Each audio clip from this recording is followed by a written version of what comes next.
Patrick gets என்று சகோதரி நிவேதித்தோட ஒரு ஷேடர் இருந்தார்.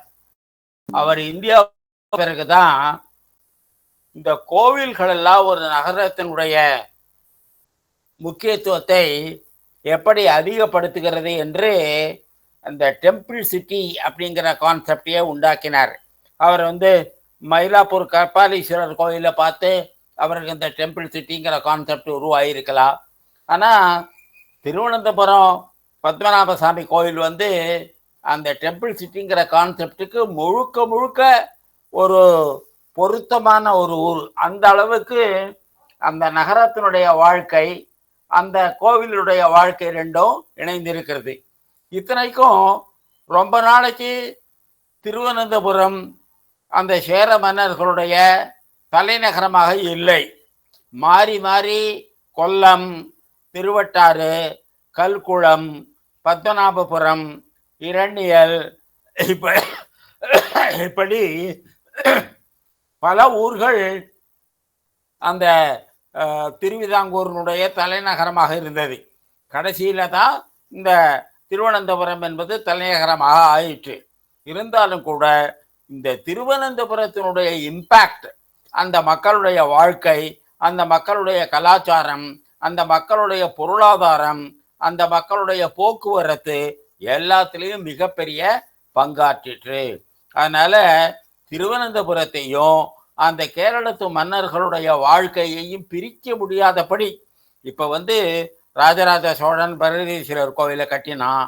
கரூரை தலைநகரமாக கொண்ட மன்னர்கள் அந்த கரூர் சிவன் கோவிலை கட்டினார்கள். தஞ்சாவூர் கோவிலுக்குள்ள முக்கியத்துவம் தெரியும், திருச்சிராப்பள்ளி கோவிலுக்குள்ள முக்கியத்துவம் தெரியும், பாண்டியர்களுக்கும் மதுரைக்கும் உள்ள தொடர்பு நமக்கு நல்லா தெரியும். இருந்தாலும் கூட இந்த திருவனந்தபுரத்து பத்மநாபசாமி கோவிலுக்கும் அந்த சேர மன்னர்களுக்கும் உள்ள தொடர்பு ஒரு தாய்க்கும் மகனுக்கும் உள்ள உறவுன்னு சொல்றது கூட குறைவு. ஒரு எஜமானனுக்கும் ஒரு அடிமைக்கும் உள்ள உறவு போல இருந்தது. அதனால மன்னர்கள் தங்களை பத்மநாபதாசர் என்றே அழைத்து கொண்டார்கள். அப்படிப்பட்ட அந்த கேரளத்தை பற்றி பார்ப்போம். ஒரு ஆலயம் படுத்திருக்கும் மனிதனை போலவும் உட்கார்ந்திருக்கும் மனிதனை போலவும் உருவாக்கப்பட்டிருப்பதாக வேறு சாத்திரங்கள் கூறும். ஒரு படுத்திருக்கும் மனிதனை போல இருக்கிற போது அவனுடைய கால் பகுதி தான் அந்த ராஜகோபுரம், அவனுடைய தலைப்பகுதி தான் அந்த சுவாமி இருக்கிற விமானம். இப்படி அந்த கோவிலுடைய ஒவ்வொரு பகுதியையும் ஒரு படுத்திருக்கும் மனிதனுடைய ஒவ்வொரு பகுதியோடு இணைத்து பேசுவது போல அமைந்திருக்கிறது. அந்த மாதிரி உட்கார்ந்து இருக்கிற மனிதன் என்று சொல்லுகிற போது அவனுடைய அந்த இதயஸ்தானம் தான் அந்த கோவிலுடைய கருவறை, அவனுடைய தலை தான் அந்த கோவிலுடைய விமானம். இப்படி ஒரு கோயிலையே ஒரு மனிதனாக உருவகப்படுத்துகின்ற ஒரு வழக்கம் உண்டு. இதை முக்கியமாக சொன்னவர்கள் சோழ நாட்டு சிற்பிகள் தான். இதுல இருந்து தான் மற்றவங்கள்லாம் கடன் வாங்கிட்டாங்க. இந்த திருவனந்தபுர மன்னர்கள் பல மன்னர்களுடைய இனங்களுடைய கலப்பு. இப்ப சோழர்களை போலவோ பாண்டியர்களை போலவோ ரொம்ப தூய்மையான ஒரு வம்சம் என்று சொல்ல முடியாது. பாண்டியர்கள்ல கூட இந்த நின்ற சீர் நெடுமாறன், இந்த கூர் பாண்டியன் இருக்கான, அவனுடைய மனைவி சோழ நாட்டு பெண். இப்படி இந்த கலப்பு திருமணம் அதெல்லாம் எதற்காக அப்படின்னா பொலிட்டிக்கல் ஸ்ட்ராட்டஜி. ஏன்னாக்கா இந்த நாட்டு பொண்ணை திருமணம் செய்து கொண்டா அந்த நாட்டு இராணுவம் நமக்கு உதவி செய்யும். இப்போ பாண்டவர்களுக்கும் துரியோதனாதிகளுக்கும் நடந்த அந்த போர்ல ஏன் திருஷ்டத்யும்னன் திரௌபதியோட சகோதரன் அர்ஜுனனுக்கு துணையானா? ஏன்னா அவன் பொண்ணை கொடுத்துருக்கான். அதனால அந்த பொண்ணினுடைய வாழ்க்கையும் உயர்வும் தாழ்வும் அர்ஜுனனுடைய வெற்றியை பொறுத்தது. அதனால இந்த திருஷ்டத்யும்னன் இந்த படையில சேர்ந்தது மட்டுமில்லாமல் இந்த பாண்டவர்களுடைய படைக்கு தலைவனாகவும் இருந்தான். அந்த மாதிரி பல பொலிட்டிக்கல் அப்சர்வர்ஸ் என்ன சொல்றாங்க அப்படின்னாக்க, ராமர் சீதையை கல்யாணம் பண்ணி கொண்டது ஒரு பொலிட்டிக்கல் அலையன்ஸு. அதனால ரெண்டு இராணுவங்களும் சேர்ந்தது அப்படின்னு சொன்னா மிகப்பெரிய இராணுவமாக உயிரெடுக்கும். அப்புறம்தான் அது ராமர் அந்த சக்கரவர்த்தி என்ற பட்டம் சூட்டி கொண்டு இந்த ராஜசூய யாகம் எல்லாம் செய்தார் என்று சொன்னார்கள். அதனால இப்ப ராஜராஜ சோழன் கிருஷ்ணதேவராயர், சிவாஜி போன்ற மன்னர்களெல்லாம் வந்து 8 மனைவி வைத்திருந்தார். கிருஷ்ணதேவராயருக்கு 8 மனைவி, சிவாஜிக்கு 8 மனைவி, ராஜராஜ சோழனுக்கு 8 மனைவி. அப்படின்னு என்ன அர்த்தம்? அந்த 8 நாட்டுகளுடைய பெண்களை கல்யாணம் பண்ணிட்டதுனால அந்த 8 நாடுகளும் இவர்களுக்கு அலை ஆயிடுவாங்க, இவங்களுடைய ஒத்துழைப்பு நாடுகளாக ஆகிடுவாங்க. அதனால திருமணம் என்பது கூட ஒரு அரசியல் கருவியாகவே இந்த நாட்டில் இருந்திருக்கிறது. அந்த மாதிரி இந்த சேர நாட்டிலையும் பல இனங்கள் சேர்ந்து இருக்கிறார்கள். அதுல ஒண்ணு சேர வம்சம். அதாவது டைரக்டா திருவனந்தபுரத்து மன்னர்களை சேர நாட்டு மன்னர்கள் என்று சொல்வதற்கு வாய்ப்பு ரொம்ப குறைச்சல். ஏனென்றால் இந்த சேர நாடு குலசேகர ஆழ்வார் போன்றவர்கள் எல்லாம் வந்து இந்த திருவனந்தபுரத்திலிருந்து கிட்டத்தட்ட 400 கிலோமீட்டர் வடக்க இருக்கிற அந்த கொச்சிக்கு பக்கத்தில் இருக்கிற கொடுங்கல்லூர் தான் இந்த சேரர்களுடைய தலைநகரமாக இருந்தது. கொஞ்ச நாளைக்கு கரூர் வந்து தலைநகரமாக இருந்தது, கொஞ்ச நாளைக்கு வஞ்சி என்று ஒரு இடம். இப்படி இந்த சேரர்களுடைய தலைநகரம் வந்து அப்புறம்தான் பிற்காலத்துல இந்த சேரநாதன் இமயவரம்பன் அவனுடைய தம்பி இளங்கோ அந்த காலத்துல சேர நாடு வந்து திருவனந்தபுரத்தை தலைநகரமாக வந்தது என்று சொல்லுகிறார்கள். அடுத்தது திரிப்பாப்பூங்கிறது கொல்லத்துக்கு பக்கத்துல. அடுத்தது வஞ்சி ராஜவம்சம், அடுத்தது வேணாடு ராஜவம்சம், அடுத்தது திருவராங்குரார். இவங்க எல்லாம் ஒருத்தரோட ஒருத்தர் பெண் கொடுத்து வாங்கியிருக்கிறாங்க, ஸ்வீகாரமாக வந்திருக்கிறாங்க, ராஜ்யத்தை இணைச்சிருக்கிறாங்க. இப்படி இந்த நாடுகள் என்பது உருவாவதே தேர் பொலிட்டிக்கல் அலையன்ஸ் தான். மகாபாரதத்தின் பிற்சேர்க்கையான ஹரிவம்சம் என்ற நூலில் திருவிதாங்கூர் மன்னர்கள் சோழ வம்சத்தை சேர்ந்தவர்களாக கூறப்படுவர். ஏற்கனவே சொன்ன கார்த்தவீரியார்ஜுனன் ஒரு மன்னன். அந்த கார்த்தவீரியார்ஜுன மன்னன் தான் ராவணனை தோக்கடிச்சு சிறைப்படுத்தினான். அதனால பரசுராமர் வந்து அந்த கார்த்தவீரியார்ஜுனனை தோற்கடித்த போது ராவணனுக்கு விடுதலை கிடைத்தது. அதனால அப்படிப்பட்ட அந்த உறவுகள்லாம் இருந்தது. அந்த கார்த்தவீரியார்ஜுனன் தன்னை யாதவ குலத்து வம்சம்னு சொல்லிக்கிறான். யாதவன்னா கிருஷ்ணர் குலம், சந்திர வம்சம். அதனால இவங்கெல்லாம் தன்னை யாதவர்கள்னு சொல்லுவாங்க. அப்புறம் இவங்க வந்து தன்னை சோழ வம்சத்துன்னு சொல்லிப்பாங்க. இந்த மாதிரி எல்லாம் ஒரு பெருமைக்காக தன்னை வந்து அந்த குலம் இந்த குலம் என்று சொல்லிக் கொள்வதெல்லாம் உண்டு. இப்ப சேதுபதி மன்னவர்கள் இருக்காங்க பாருங்க, இந்த ராமநாதபுரத்து அந்த சேதுபதி, அவங்கெல்லாம் தன்னை சோழ வம்சத்தினர், சூரிய வம்சத்தினர்னு சொல்லுவாங்க. அப்போ இந்த மாதிரி ஒரு வம்சத்தோட எங்களுக்கு தொடர்பு உண்டு அப்படின்னு சொல்லுவாங்க. அப்புறம் நம்ம தென் தமிழ்நாட்டில் இருக்கிற நாடார்கள் தங்களை பாண்டிய வம்சத்துன்னு சொல்லுவாங்க. நாடார்கள்ல நிறைய பேருக்கு பாண்டியன் என்ற பெயர் வைப்பதை நீங்க நிறைய பார்த்துருக்கலாம். மற்றபடி ஜாஸ்தி பேர் பாண்டியர்கள் வச்ச மாட்டாங்க. சில தேவர்மார்கள் பாண்டியர்னு வச்சுப்பாங்க. இந்த தஞ்சாவூர் ராஜாக்கெல்லாம் தேவர்கள், அதனால அருண்மொழி தேவர் அப்படின்னால ராஜராஜனுக்கு பேர் இருந்தது. அவங்கெல்லாம் தேவர்களாக இருந்ததுனால சில தேவர் வம்சத்தினரும் தங்களை சோழர் வம்சத்தின்னு சொல்லிப்பாங்க, சூரிய வம்சத்தினர்னு சொல்லிப்பாங்க. இவர்களில் ஒருவருக்கு பரசுராமர் முடிசூட்டினார். அப்ப இந்த முடிசூட்டுவது ஒரு பெரிய ஆளா கொட்டு முடிசூட்ட சொல்லுவாங்க. சோழர்கள்லாம் என்ன பண்ணுவாங்கனாக்க சிதம்பரத்துல போய் முடிசூட்டி கொள்வார்கள்.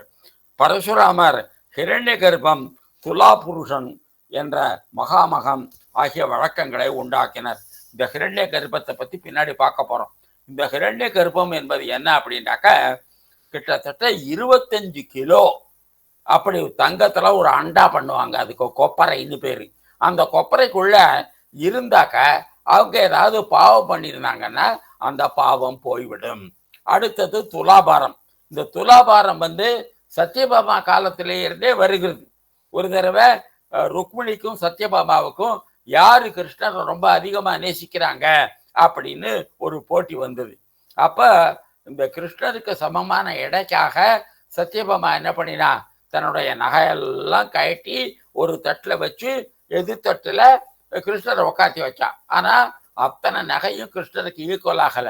அப்ப ருக்மிணி என்ன பண்ணினா, கிருஷ்ணரை இடது தட்டுல உக்காத்தி வச்சு வலது தட்டுல ஒரே ஒரு துளசி இலத்தைய வச்சு கிருஷ்ணருடைய நாமத்தை சொன்னான்.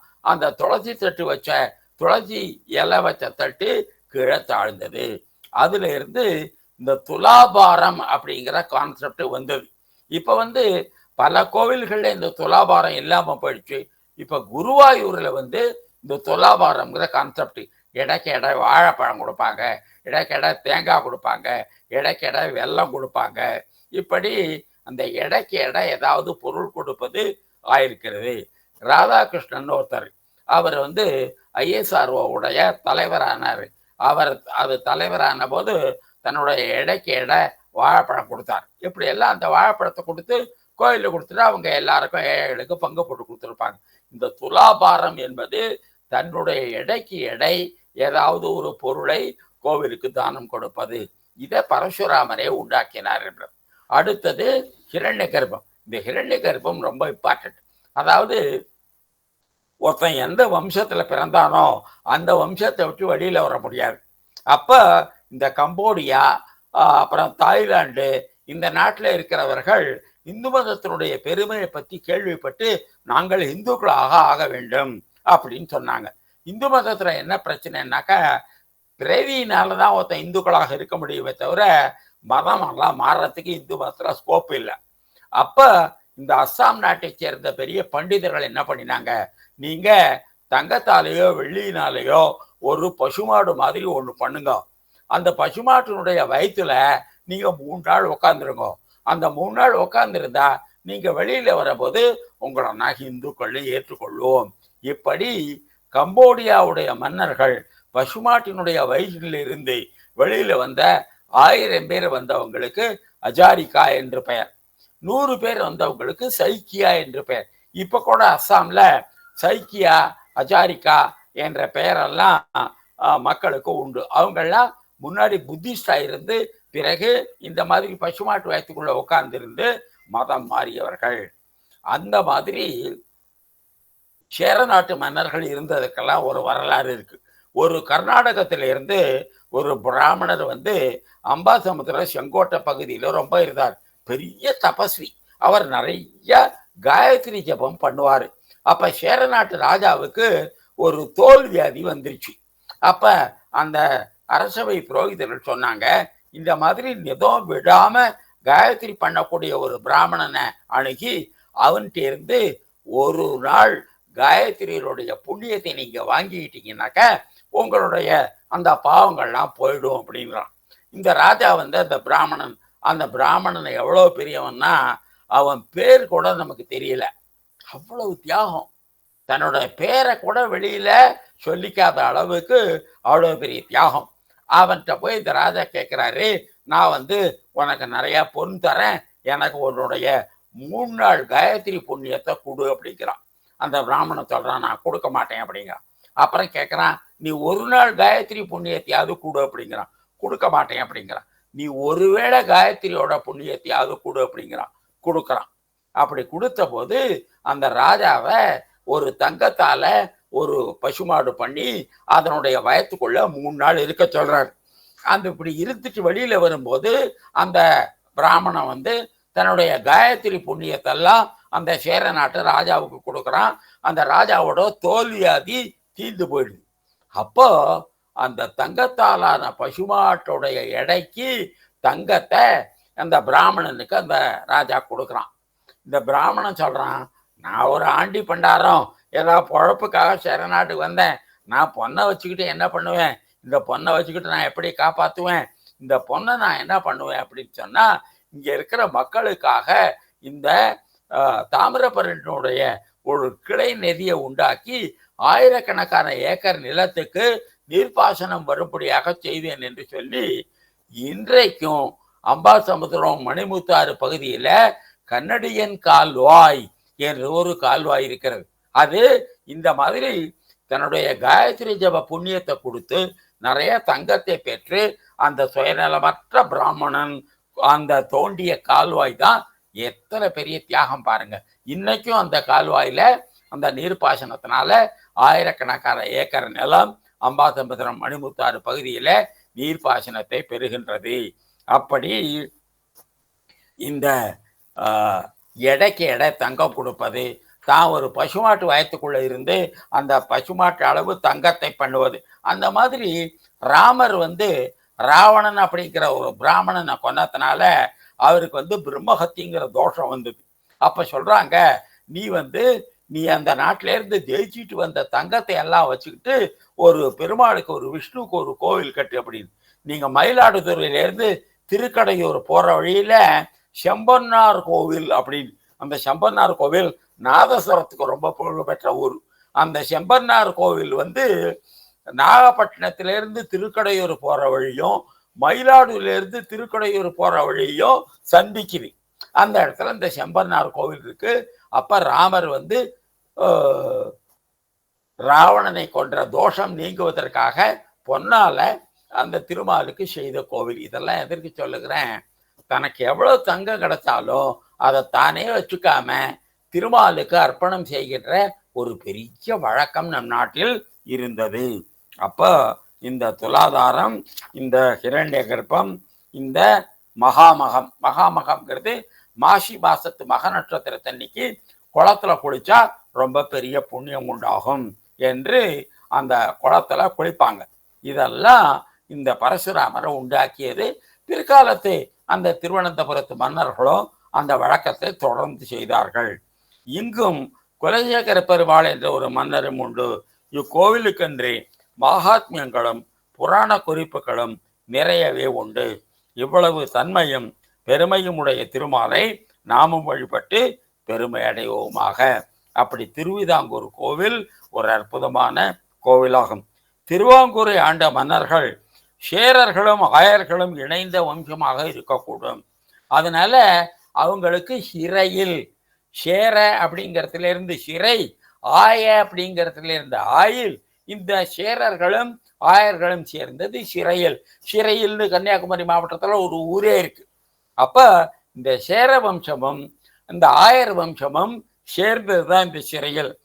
அப்பெயர் சேரன் என்ற சொல்லையும் ஆயன் என்ற சொல்லையும் இணைத்து இருப்பதை கார்த்தவீரியார்ஜுனன் யாதவ குலத்து மன்னன் என்று ஏற்கனவே பார்த்தோம். யாதவர்களை ஆயர்கள் என்று சொல்லுவர்.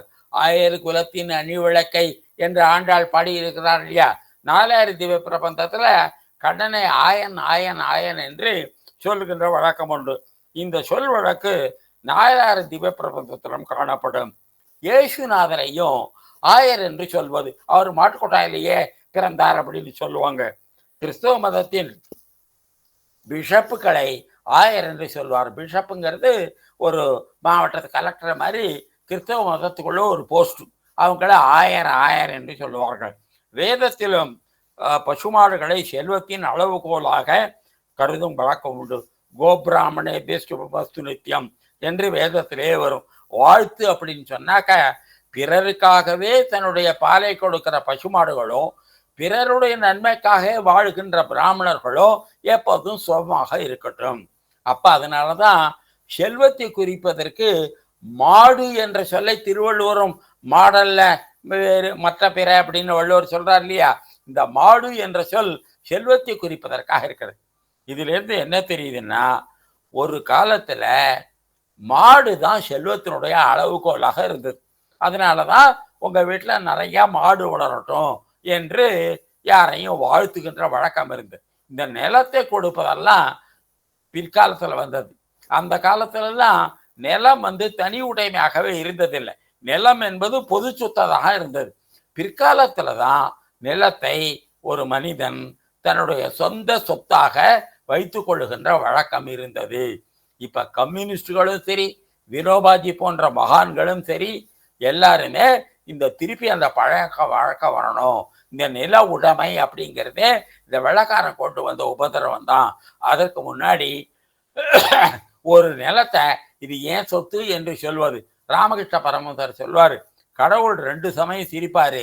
ஒரு நிலத்துல ஒரு கோடு போட்டு அண்ணனும் தம்பியும் இது ஏன் நிலம் இது ஓ நிலம் அப்படின்னு சொல்ற போது கடவுள் சிரிப்பாராம். இந்த நிலம் உன்னோடது இல்லப்பா, நீ இந்த நிலத்துக்கு சொந்தம். அதனால நீ செத்தா உன்னை இந்த நிலத்துல புதைப்பாங்க. அதனால நீ நிலம் உனக்கு சொந்தம் இல்லை, நீ இந்த நிலத்துக்கு சொந்தம் என்று ராமகிருஷ்ண பரமஹம்சர் ஒரு புகழ்பெற்ற கதை இருக்கிறது. அதனால ரொம்ப நாள் வரையும் வரலாற்றுல நில உடைமை என்பது இல்லாம இருந்தது. அதனால சொத்துக்கு அளவுகோல் என்ன, செல்வத்துக்கு அளவுகோல் என்ன, பசுமாடு தான். அதனால உங்கள் வீட்டில் நிறையா பசுமாடு இருக்கட்டும். அப்போ செல்வத்தை அளக்கின்ற அளவுகோல் இவருக்கு எத்தனை பசுமாடு இருக்கு, இவர்கிட்ட எத்தனை காளை மாடுகள் இருக்கு. ஜனக மகாராஜனுடைய சபையில் யாக்கியவல்கர் போன போது யாக்கியவல்கர் நல்ல ஆன்மீக கேள்வியெல்லாம் கேட்டபோது ஜனக மகாராஜா ஒரு 5-6 தடவை வருது, உங்களுக்கு 1000 பசுமாடுகளையும் யானை போன்ற ஒரு காளை மாட்டையும் உங்களுக்கு பரிசாக தருகின்றேன் என்று வருகிறது. அப்ப செல்வம் என்பது இந்த பசுமாடுதான். உலகம் முழுவதும் மாடு மேய்ப்பவர்கள் பெரிய அரசியல் செல்வாக்கு இருந்தார்கள். அதனால உலகத்துல எந்த நாகரிகத்தை எடுத்தாலும் இந்த மாடு தான் செல்வமாக இருந்திருக்கிறது, பசு தான் பெரிய செல்வமாக இருந்திருக்கின்றது. அப்புறம் நிலம் அப்படிங்கிறது ரொம்ப பிற்காலத்துல வந்தது. அப்போது பூமி என்பது பொது சொத்தாக கருதப்பட்டதால் பூமி கருதப்படாததால் இருக்கணும். பூமி தனி மனிதரின் செல்வத்தை அளக்கும் அளவுகோலாக கருதப்படவில்லை. அந்த வழக்கம் திரும்ப வர வேண்டும் என்று உலக பொருளாதார அறிஞர்களும் ஆன்மீக தலைவர்களும் கம்யூனிஸ்ட் சிந்தனையாளர்களும் கூறுகின்றனர். அதனால்தான் வினோபாஜி என்ன பண்ணினாரு, இது எல்லா நிலத்தையும் திருப்பி கவர்மெண்ட்டே எடுத்துக்கணும். அப்புறம் அனுபோக பாத்தியம்னு சொல்லுவாங்க. நான் எங்கள் கிராமத்தில் இருக்கும்போதெல்லாம் இந்த அனுபோக பாத்தியம்னு ஒரு கான்செப்ட் உண்டு. இப்போ எங்கள் தென்னை மரம் ஒரு நிலத்தில் இருக்குன்னு வச்சுங்கோ, அந்த தென்னை மரம் தான் எனக்கு சொந்தம். அந்த தென்னை மரம் இருக்கிற நிலம் எனக்கு சொந்தம் இல்லை. அந்த தென்னை மரம் செத்து போச்சுன்னா அந்த இடத்துல இன்னொரு தென்னை மரம் வச்சு நான் காப்பாற்றினாதான் அந்த தென்னை மரம் எனக்கு சொந்தம், இல்லாட்டா அந்த நிலம் அரசாங்கத்துக்கு சொந்தம். அதனால மரப்பட்டா அப்படின்னே ஒரு கான்செப்ட் உண்டு. எங்கூர் பட்டமணியாருடைய கணக்கில் பார்த்தீங்கன்னா இது கிருஷ்ணமூர்த்திக்கு சொந்தமான தென்னை மரம் அப்படின்னு எழுதியிருக்கும். அந்த நிலம் எனக்கு சொந்தம் கிடையாது. சமுதாயத்தில் சில மாற்றங்கள் நடக்கிற போது இந்த தனி மனிதனுடைய உரிமையை கொஞ்சம் அளவுக்கு மீறி வற்புறுத்ததுனால எவ்வளவு பிரச்சனைகள்லாம் உண்டாச்சு. நான் ஏற்கனவே பல தடவை சொல்லியிருக்கிறேன். இந்த வங்காளத்தினரோட இந்த மிகப்பெரிய பிரச்சனைகள்லாம் என்ன அப்படின்னு சொன்னா, வங்காளத்துல ஹிந்துக்கள் நில சொந்தக்காரர்களாக இருந்தார்கள், முஸ்லிம்கள் அந்த நிலத்துல வேலை பார்க்குற கூலியாளர்களாக இருந்தார்கள். அவங்கெல்லாம் என்ன நினைச்சாங்க, இந்துக்களை அடிச்சு துரைச்சிட்டாக்க இந்த நிலங்கள்லாம் நமக்கு வந்துடும் அப்படின்னு நினைச்சாங்க. இப்படித்தான் 1905 இந்த கர்சன் பிரபு என்கிறவன் வங்க பிரிவினைக்கு வேறி விட்டான். அதுல இருக்கிற குறும்பை பிரிந்து கொண்ட அரவிந்தர் போன்ற தலைவர்கள்லாம் அப்படி தேசத்தை பிரிக்க கூடாது, அது மதத்தை அடிப்படையாக கொண்டு தேசத்தை பிரிச்சா இது எங்க போய் நிற்குமோ அப்படின்னு தடுத்தாங்க. அதை கேட்கல. கடைசியில பாகிஸ்தானுடைய பிரிவினைக்கு வழி வகுத்தது. பாகிஸ்தான்ல அந்த அளவுக்கு ஏற்படலை. இந்த பங்களாதேஷ்ல இந்த நிலம்தான் இந்த பங்களாதேஷோடைய பிரிவினைக்கு மிகப்பெரிய ஆராய்ச்சியை அடிப்படையாயிற்று. அதனால பல கம்யூனிஸ்டுகள் எப்படி வங்க பிரிவினைக்கு இந்த நில உடைமை என்பது ஒரு அடிப்படை காரணமாக இருந்தது என்பதை பற்றி குண்டு குண்டா புத்தகங்கள்லாம் எழுதியிருக்கிறாங்க. அதனால வினோபாதி என்ன பண்ணாரு, இந்த நில சொந்தக்காரனாலதான் பிரச்சனைகள்லாம் வருது என்று சொல்லிட்டு, நான் இருந்த தஞ்சாவூர் மாவட்டத்துல பணக்காரர்கள் எல்லாம் நில உடைமைக்காரர்களா இருப்பாங்க, அதுல வேலை செய்யற ஏழைகள்லாம் தாழ்ந்த ஜாதியா இருப்பாங்க. இப்படியே சண்டை வந்து பிறகு கிழக்கு தஞ்சாவூர்ல கம்யூனிஸ்டுகளுடைய செல்வாக்கு ரொம்ப அதிகமாயிற்று. அப்படி அந்த நில உடைமை அப்படிங்கிறது பல சமுதாய போராட்டங்களுக்கு காரணமாக இருந்திருக்கின்றது. அதனால பாரத பண்பாட்டில் சபு பூமி கோபால்கி, எல்லா நிலமும் இறைவனுக்கு சொந்தம், தனி மனிதனுக்கு நிலம் சொந்தம் இல்லை என்ற கான்செப்ட் நம்மளுடைய சாஸ்திரங்கள்ல சொல்லப்பட்டிருக்கிறது. எல்லா நிலமும் இறைவனுக்கு சொந்தம் என்ற கருத்து வழங்குகிறது. தனி மனிதனுக்கு நில உரிமை பிற்காலத்தில் ஏற்பட்டது. சேரர்களும் வேநாட்டு மன்னர்களும் தங்களுக்கு குலசேகர பெருமாள் என்று பட்டம் கூட்டிக் கொண்டு அதிகாரம் பெற்றனர். இதை சேர நாட்டில் பார்ப்பதை விட தென்பாண்டி நாட்டில் நிறைய பார்க்கலாம். தென்பாண்டி நாட்டில் பாண்டியன்கிற பெயர் வச்சிருக்கிற தேவர்களும் நாடார்களும் நிறைய இருப்பாங்க. இந்த 2 கம்யூனிட்டிலையும் பாண்டியன் என்ற பெயர் வைப்பது ரொம்ப சர்வசாதாரணமா இருக்கும். அதனால ஒருத்தன் புகழ் பெற்று இருந்தது ஒரு வம்சம் அப்படின்னா தான் அந்த பேரை தனக்கு வச்சுப்பாங்க. சோழ நாட்டில் அந்த மாதிரி சோழன்னு பேர் வச்சுக்கிற பெயரை நான் ஜாஸ்தி பார்த்ததில்லை. பட்டத்தை பெற சில சடங்குகளை செய்ய வேண்டும். ஒரு களப்பிர மன்னன் சோழ மன்னனாக முடிசூட்டு கொள்ள என்ற போது சிதம்பரம் புரோகிதர்கள் அதை மறுத்ததாக பெரிய புராணத்திலேயே வருது. அப்ப இந்த கர்நாடக நாட்டில இருந்து ஒருத்தன் வந்து இந்த சோழர்களுடைய அரசுரிமையை பிடிச்சுக்கிட்டான். அவன் பிடிச்சுக்கிட்டா மட்டும் போறாதே, மற்றவன் இந்த சிதம்பரம் இருக்க, அந்த சிதம்பரம் வந்து ஒரு சக்தி பீடம். அங்க இருக்கிறவர்கள் தான் தலையில முகுடம் சூட்டுவாங்க. அவங்கள்ட்ட போய் என்ன சோழ நாட்டை மன்னனாக முடிசூட்டு அப்படின்னா, நீ பிறவினால சோழன் இல்லை, அதனால உன் தலையில சோழர்களுடைய சிங்காசனத்தை வைக்க மாட்டேன் என்று மறுத்து விட்டான். இப்படி இந்த அதாவது இன்னைக்கு நிறைய பேருக்கு பிரச்சனை என்னன்னாக்கா, நான் நல்லவன்னு நான் சொல்லிக்கிட்டா பாராது, நான் சொன்னவன்னு நீங்க சொல்லணும். அப்ப நீங்க என்ன நினைக்கிறீங்க? சரி, கிருஷ்ணமூர்த்தியோட குடுமி என் கையில இருக்கு, கிருஷ்ணமூர்த்தி நல்லவனா உயர்ந்தவனா என்பது நான் சொன்னாதான் அவன் உயர்ந்தவன் அப்படின்னா நீங்களும் மரத்து மேலே ஏறிப்பீங்க. இப்ப இன்றைக்கு தீண்டப்படாதவர்கள் இருக்காங்க, நாங்களும் உயர்ந்த ஜாதின்னு மற்றவங்க ஒத்துக்கணும் அப்படின்னா மற்றவன் மரத்து மேலே ஏறிக்கிறான். நீங்க யார் சொன்னா இல்லையா நான் உயர்ந்த ஜாதி அப்படின்னு நம்ம ஹரிஜனங்களும் தீண்டப்படாத மக்களும் சொன்னாங்கன்னு வச்சுக்கோ, அவங்களுக்கு மற்றவெல்லாம் மரத்துல இருந்து கொஞ்சம் கீழே இறங்கி வந்துருவோம். அதனால நம்முடைய குடுமையை பிடிச்சி இன்னொருத்தங்கையில கொடுத்தா நீ என்ன உயர்ந்த ஜாதின்னு ஒத்துக்கிட்டாவா நான் உயர்ந்த ஜாதி அப்படின்னு நம்ம சொன்னோம் அப்படின்னாக்கா இதெல்லாம் பிரச்சனைகள் வரும். இந்த பிரச்சனை விஸ்வாமித்திரருக்கு இருந்தது. விஸ்வாமித்திரரை ஒரு பெரிய தபஸ்வின்னு நிறைய பேர் ஒத்துக்கிட்டாங்க. ஆனா அவருக்கு வந்து வசிஷ்டர் மேலதான் பொறாம. அதனால வசிஷ்டர் என்ன வந்து ஒரு பிரம்ம ரிஷின்னு ஒத்துக்கணும் அப்படின்னாரு. இதை பார்த்தாரு, ஓஹோ நம்ம ஒத்துக்கிட்டாதான் விஸ்வாமித்திரர் பெரிய ஆளா வர, நான் ஒத்துக்க மாட்டேன் என்ற ஒரு பிடிவாதம் பிடிச்சு கடைசியில ஒத்துக்கிட்டார். அதனால நம்முடைய உயர்வும் தாழ்வும் நம்ம கையில இருக்குன்னு நம்ம நினைச்சோம்னா மற்றவங்க தானா இறங்கி வருவாங்க. மற்றவங்க கையில இருக்குன்னு நினைச்சா அவங்க இது மாதிரி மரத்து மேலே ஏறிப்பாங்க, நமக்கு கேட்கறத கொடுக்க மாட்டாங்க. ஆயர்களும் ஏநாட்டு மன்னர்களும் தங்கள் உரிமையை வற்புறுத்துவதற்காக பத்மநாபசாமியை யாதவ இந்திர குல தெய்வம் என்று அழைத்தார்கள். அதனால என்ன பண்ணிட்டாங்க, தங்களுடைய உயிரை ஒத்துக்கணும் என்பதற்காக இந்த பத்மநாபரே யாதவர் தான், இவரே கார்த்தவீரியார்ஜுன குலத்துல வந்தவர் தான் என்று சாமியையே ஜாதி மாத்தினாங்க. எதுக்கு? தாங்க உயர்ந்தவங்க என்று சொல்லிக் கொள்வதற்காக. அதனால இந்த பத்மநாபசாமி ஆயர் என்றும் சேரன் என்றும் யாதவர் என்றும் கார்த்தவீரியார்ஜுனின் வம்சத்தில் வந்தவர் என்றும் கூறப்பட்டார். எந்தெந்த ஊர் ஜமீன்தார்கள் மன்னர்கள் ஆனார்கள் என்பதை பற்றி பல ஊர்கள் திருவிதாங்கூர் தலைநகரமாக இருந்தது.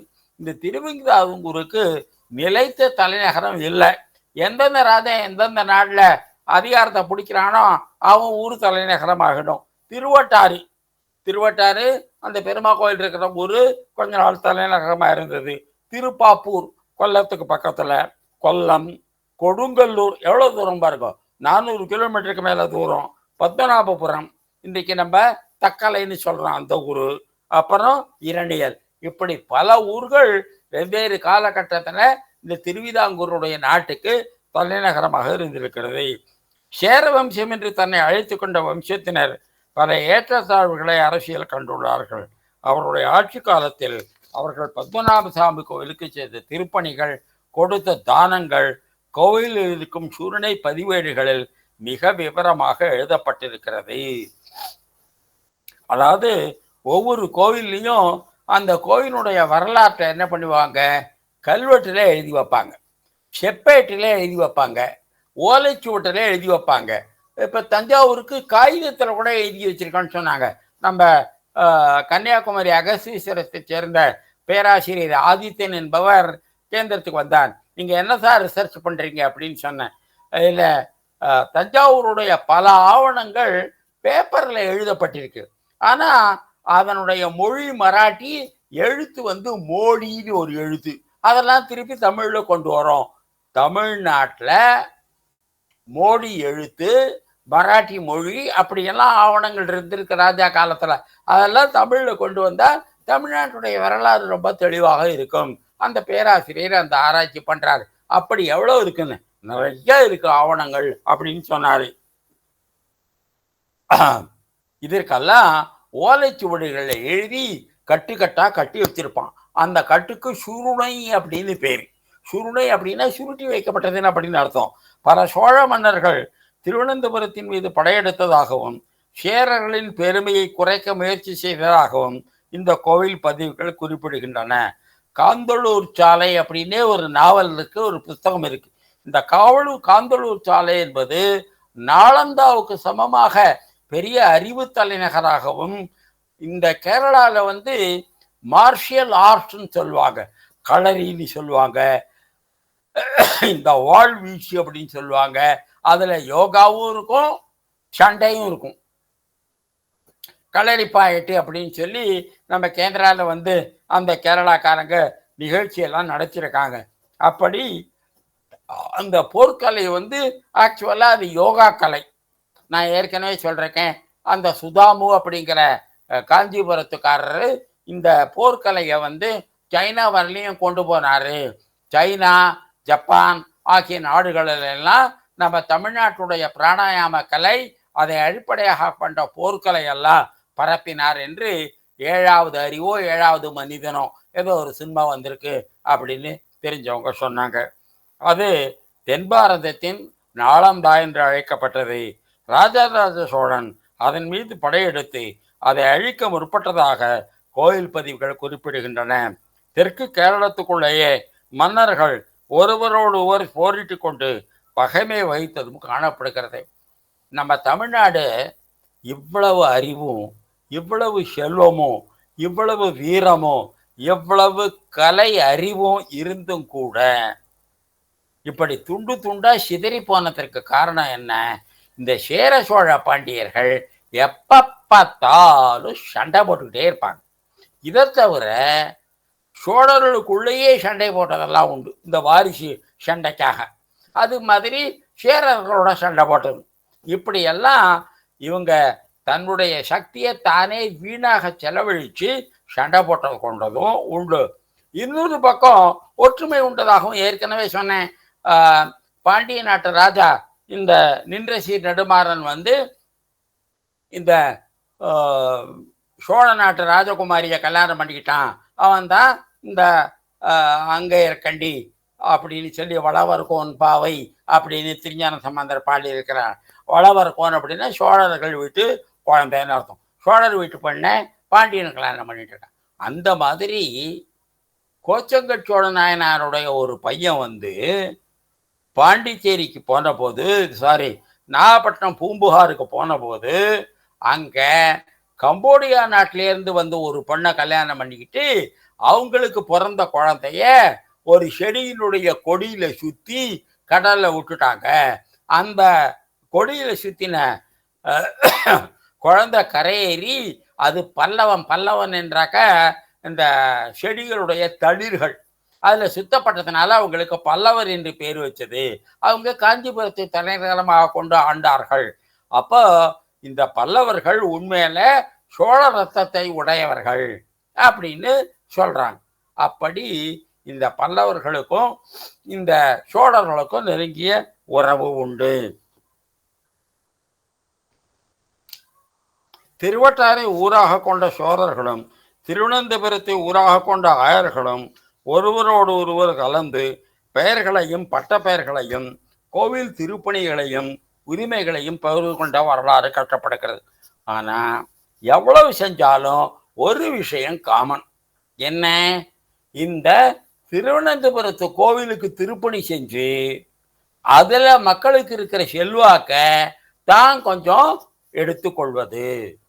அதனால மாறிக்கொண்டே இருக்கின்ற சமுதாயத்துல மாறாத ஏதாவது ஒன்று இருந்தாதான் அதுதான் வரலாற்றுல, பண்பாட்டுல, பாலிட்டிக்ஸ்ல, செல்வத்துல, மக்களுடைய ஆட்சியில ஒரு தொடர்ச்சியை கொடுக்கும். அதனால இன்னைக்கு கூட அமெரிக்கர்கள் இங்கிலாந்துக்காரர்களை பார்த்து பொறாமப்படுவாங்கன்னு சொல்லுவாங்க. ஏன்? இங்கிலாந்துல எந்த கட்சி ஆட்சிக்கு வந்தாலும் அங்க ராஜான்னு ஒருத்தன் இருப்பான். அந்த ராஜா தான் அந்த சமுதாயத்துக்கு ஒரு தொடர்ச்சியை கொடுப்பான். அதனால உலகத்துல பல நாடுகள்ல மக்களாட்சி ரொம்ப நல்லா வந்தா கூட அந்த ராஜாங்கிற கான்செப்டை விட மாட்டாங்க. இப்ப ஜப்பான்ல மக்களாட்சி அவ்வளவு வருஷமா இருந்தா கூட ஜப்பானுக்கு ஒரு ராஜா உண்டு. அந்த மாதிரி ஸ்பெயினுக்கு ஒரு ராஜா உண்டு, அந்த மாதிரி இங்கிலாந்துக்கு ஒரு ராஜா உண்டு. ஆக்சுவலா 1493 தானே, 493 அந்த போராட்டம் வென்ற போது வாஷிங்டன், ஜார்ஜ் வாஷிங்டனை நீங்க ராஜாவாயிடுங்க, அப்ப நமக்கு இங்கிலாந்து மாதிரி நமக்கும் ஒரு தொடர்ச்சி வந்துடும் அப்படின்னு சொன்னாங்களாம். ஆனா ராஜா ஜார்ஜ் வாஷிங்டன் வந்து நான் ராஜாவெல்லாம் ஆக மாட்டேன் அப்படின்னு சொன்னாங்க. அதனால இப்ப கூட அமெரிக்காவுக்கு இங்கிலாந்து ராஜா போனார்னா அவர் ஒரு பொறாம கண்ணோட தான் பார்ப்பாங்க. இவங்களுக்கு வந்து ஒரு தொடர்ச்சியை கொடுக்கின்ற, அவங்க பாரம்பரியத்தை வற்புறுத்துகின்ற ஒரு ராஜா இருக்காரு, நமக்கு அந்த மாதிரி ஒருத்தர் இல்லையே. அப்படி ஒரு பண்பாட்டில் தொடர்ச்சி என்பது ரொம்ப ரொம்ப முக்கியமான விஷயம். ஒரு நாட்டினுடைய, ஒரு சமுதாயத்தினுடைய, ஒரு வியாபாரத்தினுடைய, ஒரு கலையினுடைய ஒரு தொடர்ச்சியினுடைய அடையாளம் தான் ராஜா, அதனுடைய அடையாளம் தான் ராஜ்யம். அதனால இந்த ராஜாங்கிற போஸ்ட் வந்து அவன் வெறும் பொம்மை ராஜாவை கூட இருக்கலாம், ஆனால் ரொம்ப ஒரு மரியாதை உண்டு. அமெரிக்கா போன்ற ஒரு நாடே இங்கிலாந்தை பார்த்து பொறாமப்படுது அப்படின்னு சொன்னா இந்த ராஜ பதவிங்கிறது எவ்வளவு ஒரு இட் ப்ரொவைட் த கண்டினியூட்டி, ஒரு தொடர்ச்சியை கொடுக்குது ஒரு சமுதாயத்துக்கு. அதனால இந்த திருப்பணிகளையும் உரிமைகளையும் பகிர்ந்து கொண்டார். அதனால எந்த ராஜா பதவிக்கு வந்தாலும் சரி, இந்த திருவனந்தபுரத்து கோவில்ல தனக்கு மரியாதை உண்டு, பக்தி உண்டு. அந்த கோவில்ல நான் வேலை செஞ்சிருக்கேன், அந்த கோயிலை ரிப்பேர் பண்ணியிருக்கேன், அந்த கோயிலில் சில பகுதிகளை ஆட் பண்ணியிருக்கிறேன் என்று அந்த கோவிலுடைய பக்தனாக தன்னை காட்டிக்கொள்ளுகின்ற ஒரு முயற்சியை எல்லா ராஜாக்களும் செஞ்சிருக்கிறாங்க. அதனாலெல்லாம் அந்த திருவனந்தபுரத்து கோவிலுக்கு மிகப்பெரிய மரியாதை மக்கள் மனத்தில் உண்டாகி இருக்கிறது. திருவனந்தபுரம் கோவில் சடங்குகளில் முக்கியமாக ஹிரண்ய கர்ப்பம் என்பதும் துராபுருஷ தானம் என்பதும் குறிப்பிடப்படுகிறது. இவை 731 பிறகு நிரந்தர தன்மையை பெற்றன. எப்ப இருந்தது? பரசுராமர் காலம். பரசுராமர் காலம்ங்கிறது கிட்டத்தட்ட 7000 வருஷம் சொல்றாங்க, சில பேர் 3000 வருஷங்கிறாங்க. எப்படி இந்த 731 பிறகு இந்த சடங்குகளால் முக்கியத்துவம் பெற்றன. உதய மார்த்தாண்டவர்மான்னு ஒரு ராஜா, அந்த வனர் புகழ் பெற்று விளங்கினார். அவருடைய தலைநகரம் கொல்லமாகும். அங்கு அறிஞர்கள் சபை இருந்தது. இந்த ராஜாவினுடைய அதிகாரத்தை குறைச்சி, இந்த ராஜாங்கிறது ரொம்ப பெரிய எக்ஸ்பர்ட்டா இருக்க மாட்டார், அவருக்கு ஏதாவது ஒரு விஷயத்துல ஒரு எக்ஸ்பர்டைஸ் இருந்திருக்கும். அதனால அவர் தன்னை சுத்தி என்ன பண்ணுவாரு, நிறைய அறிஞர்களை சேர்த்திருப்பாரு. இது வந்து எண்பேராயம் பஞ்சமகா சபை என்று நம்முடைய புறநானூற்று காலத்திலிருந்து தமிழ்நாட்டில் ஒரு ஒரு ஒரு வழக்கம் உண்டு. ராஜாவுக்கு அட்வைஸ் பண்றதுக்கு, ராஜாவுக்கு ராஜ காரியங்கள்ல ஆலோசனை சொல்வதற்கு 8 அறிஞர்கள் இருப்பாங்க. இது கிட்டத்தட்ட இந்தியா முழுக்கவே ராஜ்யங்கள்ல இருந்திருக்கு. தசரதர் ராமருக்கு பட்டாபிஷேகம் கட்டுற போது தன்னுடைய அறிஞர்கள் சபையெல்லாம் கூட்டி அவங்கள்ட்ட ஆலோசனை கேட்டான் அப்படின்னு இருக்கு. கிருஷ்ணதேவராயருடைய அந்த சபையில வந்து 8 அறிஞர்கள் இருந்தாங்க அப்படின்னு கேள்விப்பட்டிருக்கீங்க. தமிழ்நாட்டின வரலாற்றுல 80 இருந்தது. இந்த மாதிரி இந்த சேர திருவனந்தபுரத்து மன்னர்களுக்கு அந்த 8.5 யோகம் அப்படின்னு ஒன்று இருந்தது. அதுல 8 பேருக்கு முழு அதிகாரமும், ராஜாவுக்கு ஒரு அரை அதிகாரமும் இருந்தது. அதாவது ராஜாக்கு வீட்டோ பவர் கிடையாது, அந்த போத்திகள்னு சொல்ற பிராமணர்களுக்கு தான் அந்த வீட்டோ பவர் இருந்தது. அப்படி அந்த 8.5 யோகம் என்பது ஒரு முக்கியமான சபை. ராஜாவுக்கு ராஜ காரியங்கள்ல இப்ப இருக்கு இல்லையா, finance minister, defence minister, home minister அப்படின்னு எல்லாம் இருக்கு இல்லையா, அந்த மாதிரி அந்த 8.5 பேரும் அந்த ராஜாவுக்கு ஆலோசனை சொல்பவர்கள். இந்த 8.5 யோகம் என்ற ஆலோசனை குழு இருந்தது. இதில் அந்தணர்களும் மன்னர்களும் இடம்பெற்றனர். யார் பெரியவர் என்பதை பற்றி அடிக்கடி போட்டு நடந்தது. இது புறநானூற்றின் எண்பேராயம் போன்றது. அந்தணர்கள் மன்னர்களுக்கு அபராதம் விதிப்பதும் நடந்தது.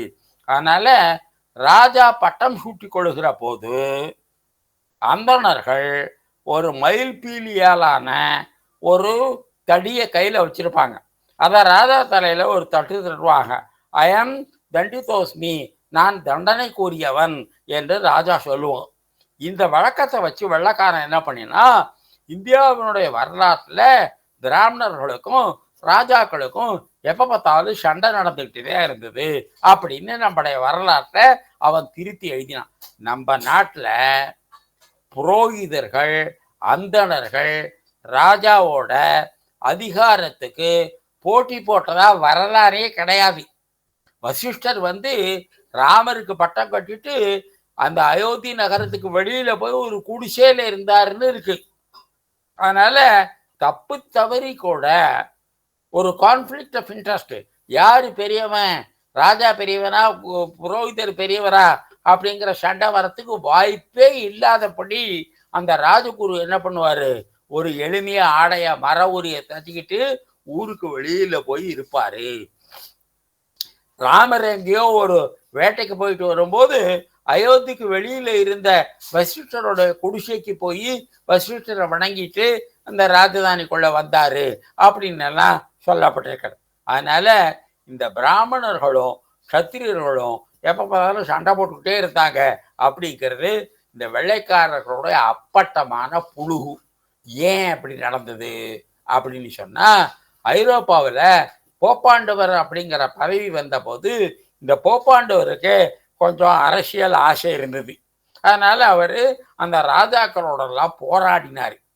அதனால இந்த ராஜாக்களுக்கும் போப்பாண்டவருக்கும் நடந்த போட்டியில இந்த ராஜாக்கள் மதம் சார்பற்றவர்கள் அப்படின்னு தான், செக்குலர் அப்படிங்கிற கான்செப்ட் யூரோப்பில் இந்த போப்பாண்டவரை கொஞ்சம் அடக்கி வைக்கிறதுக்காக ஏற்பட்டது.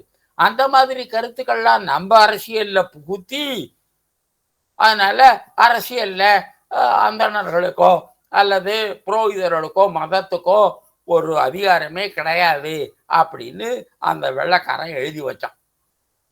இந்த போராட்டம் கிட்டத்தட்ட 2000 வருஷம் தொடர்ந்தது. அதனால இரண்டாவது உலக யுத்தத்தின் போது கூட போப்பாண்டவருக்கும் ராஜாவுக்கும் நிறைய சண்டைகள் நடந்தது. அப்ப இந்த யூரோப்பாவில் இருக்கிற 23 நாடுகள் சேர்ந்து அவங்க யூரோப்பியன் காமன் அப்படின்னு ஒரு நாட்டை உண்டாக்கினாங்க. அப்ப போப்பாண்டவர் என்ன பண்ணினாரு, அது ஒரு கிறிஸ்தவ சார்புடைய கூட்டமைப்பு அப்படின்னு சொல்லணும் அப்படின்னு சொல்லிட்டு அந்த ஜெர்மனியையும் பிரான்ஸும் தான் அதில் ரொம்ப இம்பார்ட்டண்டாக இருந்தது. அந்த நாடுகளும் ரொம்ப வற்புறுத்தினார். அவங்க என்ன பண்ணினாங்க, இந்த போப்பாண்டவர் உள்ள வரக்கூடாதுரா, வந்தா ஏற்கனவே பண்ணின மாதிரி குறும்பு பண்ணுவார் அப்படின்னு சொல்லிட்டு இந்த துருக்கின்னு ஒரு முஸ்லீம் நாடு, அந்த முஸ்லீம் நாட்டையும் இந்த யூரோப்பியன் காமன்ல சேர்த்துக்கிட்டார். அதனால அது அந்த கூட்டமைப்பு ஒரு கிறிஸ்தவ கூட்டமைப்பு அப்படிங்கிற பெயரை இல்லாம பண்ணணும் என்பதற்காகத்தான் இந்த துருக்கியை சேர்த்துக்கிட்டாங்க. அதனால போப்பாண்டவருக்கு இந்த மேற்கு ஐரோப்பாவில் இருந்த 23 நாடுகளுடைய கூட்டமைப்பை ஒரு கிறிஸ்தவ கூட்டமைப்புன்னு சொல்லக்கூடிய வாய்ப்பை இழந்தார்கள்.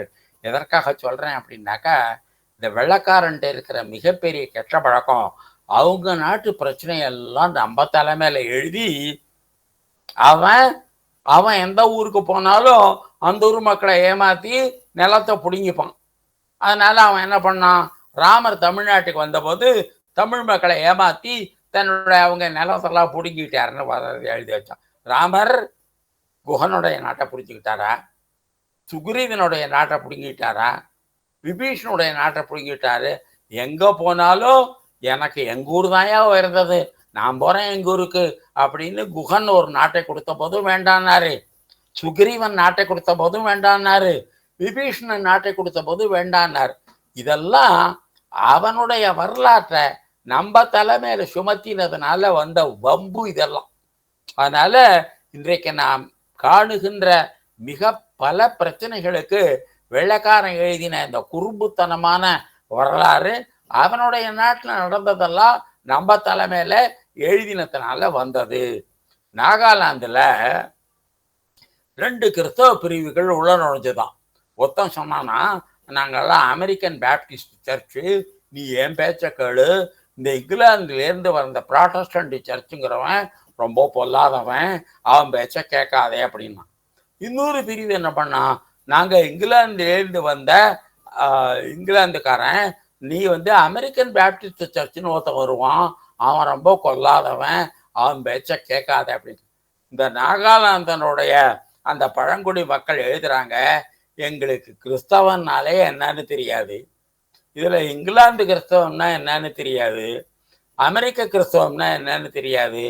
அந்த கிறிஸ்தவத்தில் இருக்கிற நல்ல விஷயங்களை பத்தி சொல்லி எங்களுக்கு கிறிஸ்தவத்தை அறிமுகப்படுத்தி வைக்காம அதுல இருக்கிற சண்டைய பத்தி தான் சொல்லி எங்களுக்கு, நாங்க எப்ப கிறிஸ்தவம் இங்க வந்ததோ அன்னையில இருந்து இந்த பேப்டிஸ்ட் சர்ச்சுக்கும் இங்கிலாந்து ப்ராட்டஸ்டன்ட்டுக்கும் சர்ச் ஆஃப் இங்கிலாண்டுக்கும் சண்டை வர ஆரம்பிச்சது அப்படின்னு நாகாலாந்து தலைவர் எழுதுறாங்க.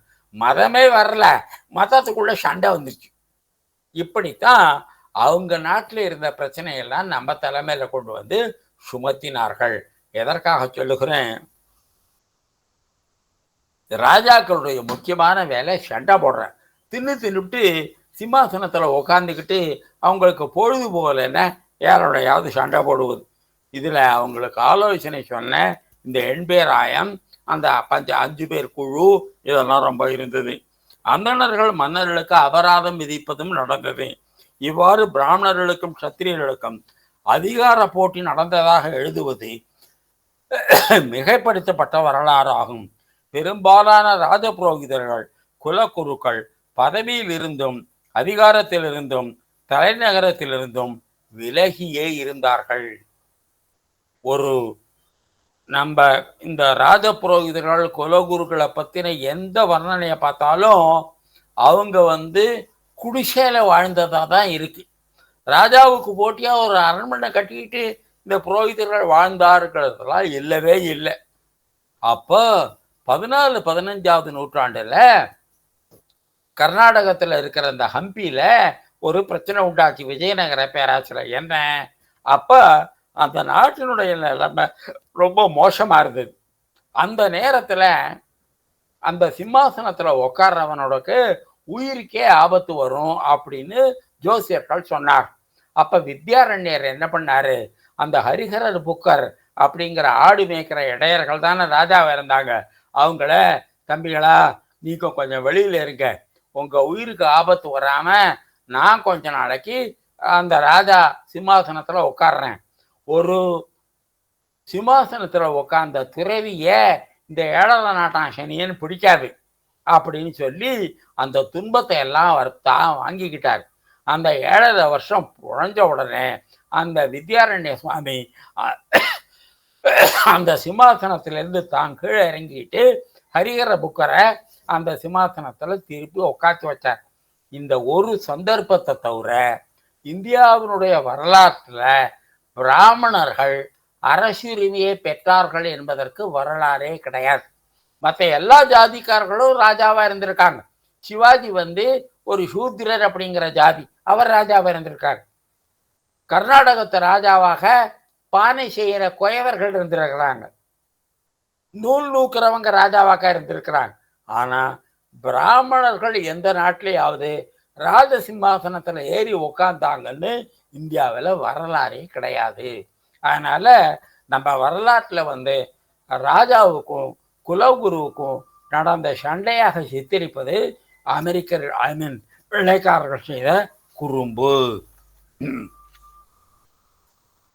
இந்தியர்களின் வரலாற்றை ஐரோப்பியர்கள் எழுதிய போது ஐரோப்பாவில் போப்பாண்டவர்களுக்கும் மன்னர்களுக்கும் இடைந்திருந்த போராட்டத்தை இந்திய வரலாற்றின் மீது சுமத்தி பாரத வரலாற்றை தவறாக எழுதினார்கள். வித்யாரண்ய சாமியை தவிர வேறு யாரும் அரச பீடத்துக்கு நெருங்கி வந்ததாக வரலாறே கிடையாது. ஒரு சாமியாருக்கு அடையாளம் வறுமை, வறுமை, வறுமை, வறுமை. அவனுக்கு மற்றவங்களை தண்டிக்கிறதுக்கு அதிகாரமே கிடையாது. மகாபாரதத்துல ஒரு அழகான கதை வருது. ஒரு பிராமணனுடைய தம்பி அவனுடைய மாங்காய் தோட்டத்துல ஒரு மாங்காயை திருடிட்டான். அந்த பிராமணன் போய் ராஜாட்ட சொல்றான், ராஜா, என் தம்பி என்னுடைய மாந்தோட்டத்துல இருந்து மாம்பழத்தை திருடிட்டான், இந்த மாங்காயை திருடினா இன்ன தண்டனை, அந்த தண்டனை என் தம்பிக்கு கொடுங்க அப்படிங்கிறான். அவன் ராஜா கேட்குறான், என்னையா ஓ மாம்பழ தோட்டம், ஓன் தம்பி, தண்டனை என்ன கொடுக்கணும்னு உனக்கே தெரியும், நீ கொடுக்காம என்கிட்ட ஏன் என்கிட்ட வர அப்படின்னு கேட்கறான். அப்ப அந்த அந்தனர் சொல்றாரு, மகாபாரதத்துல ஒரு பிராமணருக்கு பிறரை தண்டிக்க உரிமை கிடையாது, சிபாரிசு பண்ணலாம், சாஸ்திரம் என்ன சொல்லுதுன்னு சொல்லலாம், அந்த தண்டனை கொடுக்குற அதிகாரம் யாருக்கு? ராஜாவுக்கு. அதனால வள்ளுவர் என்ன சொல்றாருனாக்க, ஒரு ராஜா வந்து தப்பு செய்கிறவங்களை கொல்லுவது, மரண தண்டனை கொடுப்பது பைங்குழு களை கட்டற்று. ஒரு வயல்ல எப்படி களை செடிகளை எடுக்கிறானோ அந்த மாதிரி ஒரு சமுதாயத்துல தீய செயல்களை செய்வதை தடுப்பது ராஜாவுடைய கடமை. இல்லாட்டி ராஜாவுடைய செங்கோல் தவறும். சாஸ்திரம் எவ்வளவுதான் தெரிஞ்சிருந்தாலும் ஒரு அந்தணனுக்கு மற்றவங்களை தண்டிக்கிற உரிமை கிடையாது. அந்த உரிமை முழுக்க முழுக்க ராஜாவுக்கு உண்டு. எல்லா ஜாதிக்காரர்களும் ராஜாவாக இருந்ததாக வரலாறு இருக்கு. நான் ஏற்கனவே சொல்லியிருக்கேன், கோச்சங்கச்சோழனுடைய முன்னோர்கள் வந்து கைக்கோளர்கள் அப்படிங்கிற நம்ம செங்குந்த முதலியார்னு சொல்றோம் இல்லையா, நெசவாளர்கள், அவங்களா இருந்தவங்க. சிவாஜியினுடைய மூதாதையர்கள் வந்து சூத்திரர்கள் அப்படிங்கிற ஜாதி. அப்புறம் கர்நாடகத்து ராஜா வந்து பானை செய்யும் குயவர்கள். அப்புறம் ஏற்கனவே திருவனந்தபுரம் ராஜாக்களும் துவாரக ராஜாக்களும் மாடு மேய்க்கிற ஆயர்கள் என்றெல்லாம் பார்த்தோம். இப்படி பல ஜாதியினரும் ராஜாக்களாக இருந்ததாக நம்முடைய தொன்மையான வரலாறு இருந்திருக்கே தவிர பிராமணர்கள் ராஜாவாக வந்ததாக இல்லவே இல்லை. எதுக்காக சொல்றேன் அப்படின்னா, ஒரு பெரிய அறிஞர் பேர் எல்லாருக்கும் தெரியும், அதனால சொல்லலை. அவங்களுக்கு ராஜ்யசபா பதவி கொடுத்தார். அவர் வந்து காஞ்சி பெரியவருடைய பரம பக்தர். அவர்கிட்ட போய் காஞ்சி பெரியவர்கிட்ட ஆலோசனை கேட்டார். காஞ்சி பெரியவர் சொன்னார், அப்பா பிராமணன் வந்து ஒரு பதவியில் உட்காரக்கூடாதுப்பா, நீ அந்த ராஜ்யசபா எம்பி பதவியை வேண்டான்னு சொல்லிடு அப்படின்னு சொன்னார். அந்த பெரியவர் வேண்டான்னு சொல்லிட்டார். அந்த மாதிரி பதவி நம்மளை தேடி வந்தா கூட வேண்டான்னு சொல்லணும்னு தான் சாஸ்திரம் சொல்லியிருக்கிறது. ஆழ்வார்களில் ஒருவரான குலசேகர ஆழ்வாரும் நாயன்மார்களில் 2 பேரும் சேர வம்சத்தை தெரிந்தவர்கள் என்று கோயில் வரலாறுகள் பெருமையுடன் தெரிகின்றன. குலசேகர ஆழ்வார் வந்து தமிழ்நாட்டு பேரில் அவளுக்கு அவ்வளோ பிரியம். நிறைய தமிழ்நாட்டில் சுற்றி இருக்காரு. திருவாரூருக்கு பக்கத்தில் இருக்கிற அந்த கண்டபுரத்தை பற்றி 100 பாட்டு பாடியிருக்காரு. அதுக்கப்புறம்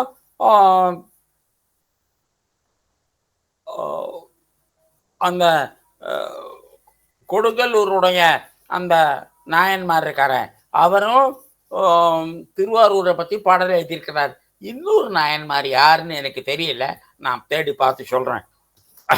இப்படி 2 நாயன்மார்களும் ஒரு ஆழ்வார்களும் சேர வம்சத்தை சேர்ந்தவர்கள். 2வது சேரர் எழுச்சி காலத்தில் பல பல கோயிலின் தீர்த்தங்களும் பத்மநாப சுவாமி கோவிலில் அடைக்கப்பட்டன. கோயில் எல்லாம் என்ன பண்ணுவாங்கன்னாக்க, ஏழை கோயில இருந்து வச்சுங்கோ பக்கத்தில் இருக்கிற பணக்கார கோயிலோட சேர்த்துருப்பாங்க. நீங்கள் திருச்செந்தூர் கோயிலை சுற்றி பார்த்தீங்கன்னாக்க, இந்த திருச்செந்தூர் கோயிலை சுற்றி இருக்கிற பல வைஷ்ணவ கோயில்கள், பல சிவன் கோயில்கள், சில பிள்ளையார் கோயில்கள், இதெல்லாம் திருச்செந்தூர் கோயிலிருந்து எண்ணெய், பூ, அரிசிக்கு நைவேத்தியம் இதெல்லாம் போகும். ஏன்னா அந்த கோவிலுக்கு வருமானம் கிடையாது. திருச்செந்தூர் சுவாமிக்கு நிறையா வருமானம் உண்டு. இதிலிருந்து கொஞ்சம் எடுத்து பூஜை பொருளெல்லாம் கொடுப்பார்கள். அந்த மாதிரி கன்னியாகுமரி மாவட்டத்திலையும் செங்கோட்டையிலையும் இணைக்கப்படாத கோவில்கள் அப்படின்னு ஒரு 700-800 கோவில் இருக்கு. இது எல்லாத்துக்கும் சேர்ந்து ஒரே கட்டமைப்பு. அதனால பணக்கார கோவிலிருந்து கொஞ்சம் எண்ணெய் புண்ணாக்கு, நைவேத்தியம், பூவு, துணி இதெல்லாம் எடுத்து ஏழை கோயிலுக்கு கொடுக்குற வழக்கம் ரொம்ப சர்வசாதாரணமாக இருந்திருக்கிறது. அதனால என்ன பண்ணுவாங்க, இந்த ஏழை கோயில்கள் நாங்கள் பெரிய கோயிலோட சேர்ந்துக்கிறோம் என்று சொல்லுவார்கள். அப்படி பல கோயில்கள், பல தீர்த்தங்கள் இந்த பத்மநாப சாமி கோயிலுடைய இணைப்பில் இருந்திருக்கிறது. கோயில்களில் சூர்ணை எனப்படும்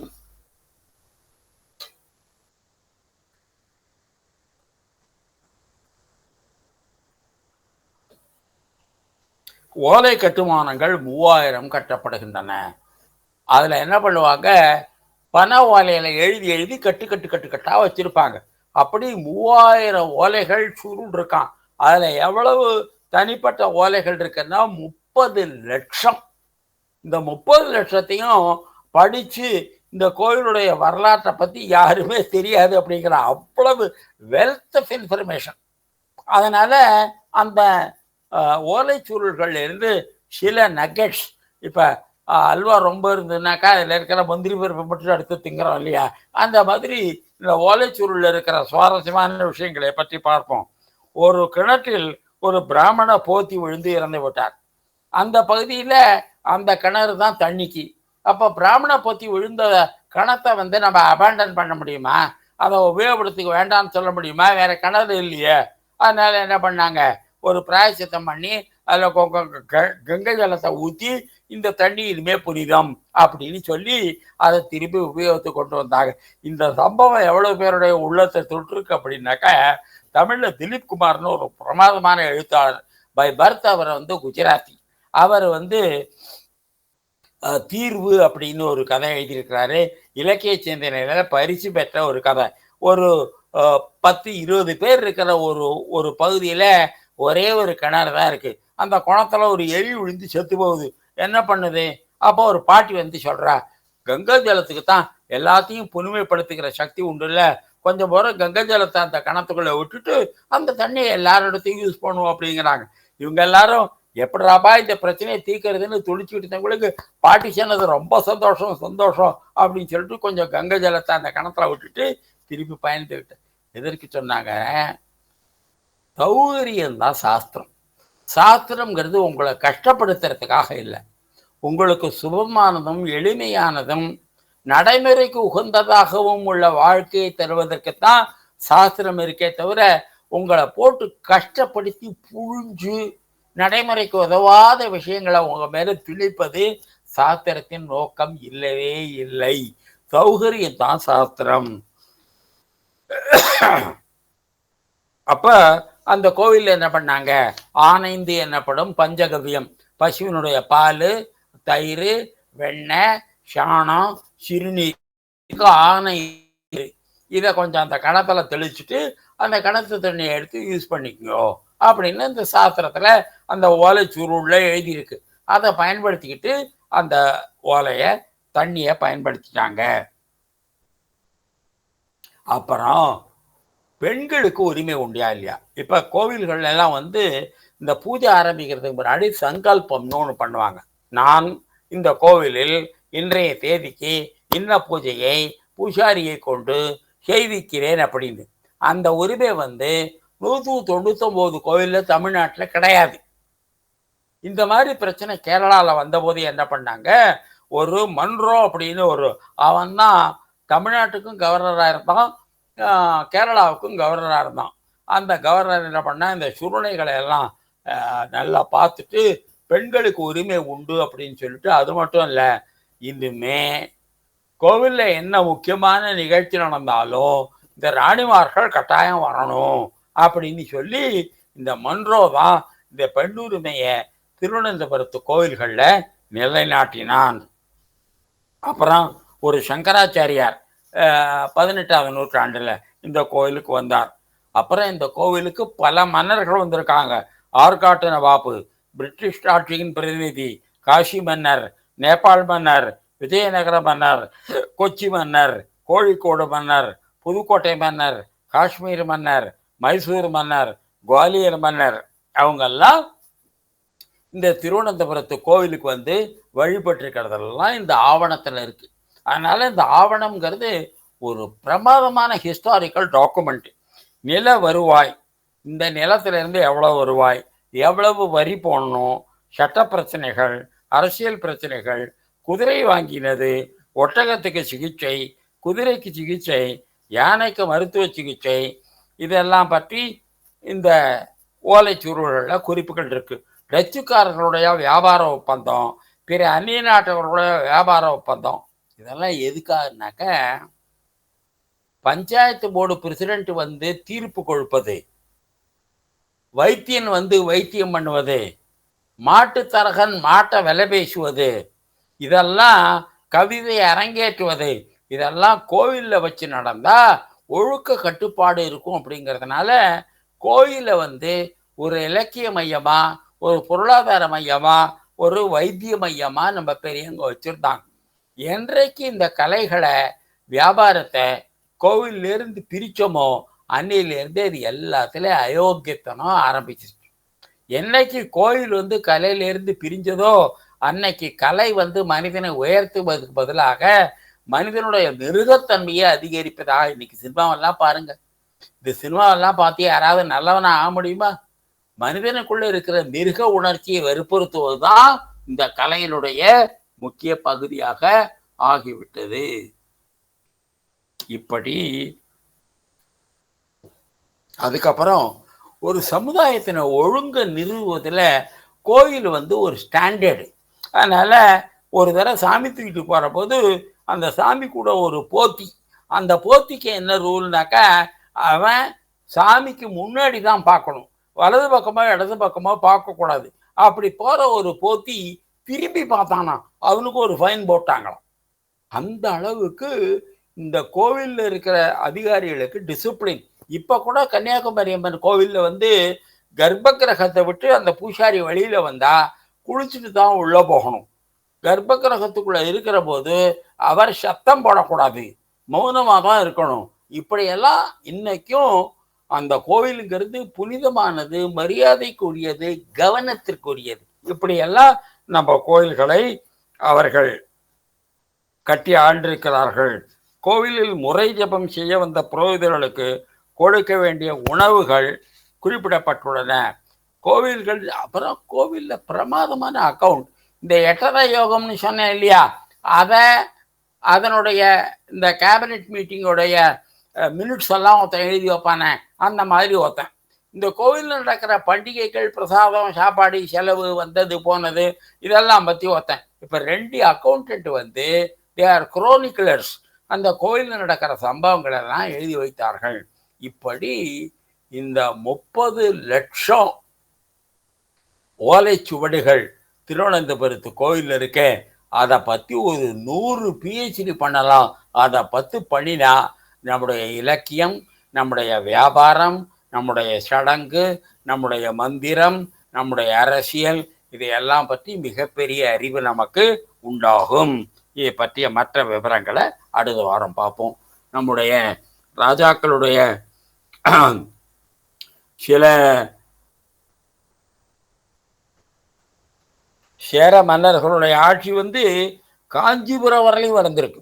தஞ்சாவூர்லேயும் காஞ்சிபுரத்துலையும் மதுரையிலையும் சில கல்வெட்டுகளில் அவங்களுடைய குறிப்புகள் எல்லாம் காணப்படுகிறது சேர நாட்டு மன்னனை பற்றி.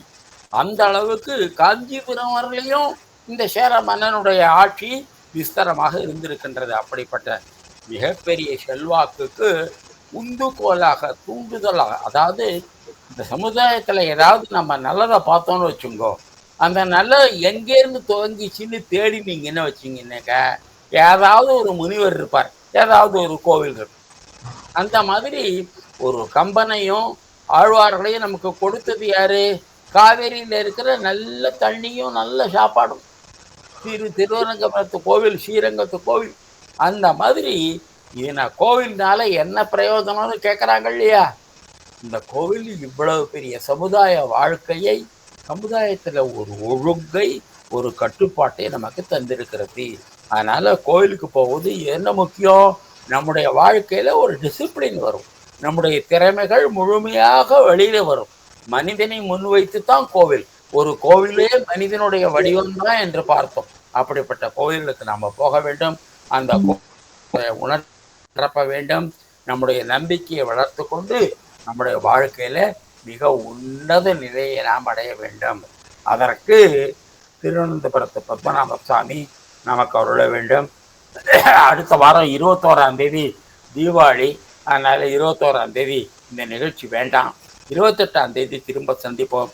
அன்பர்களுக்கெல்லாம் தீபாவளி வாழ்த்துக்கள். எல்லோரும் நல்ல சிறந்த முறையில் நரகாசுரனை கொன்ற அந்த கண்ணபெருமானை போற்றி நம்முடைய வாழ்க்கையில் எல்லாரும் நலன்களும் ஸ்ரீராம் கிருஷ்ணரை பிரார்த்திப்போம். எல்லோருக்கும் நமஸ்காரம்.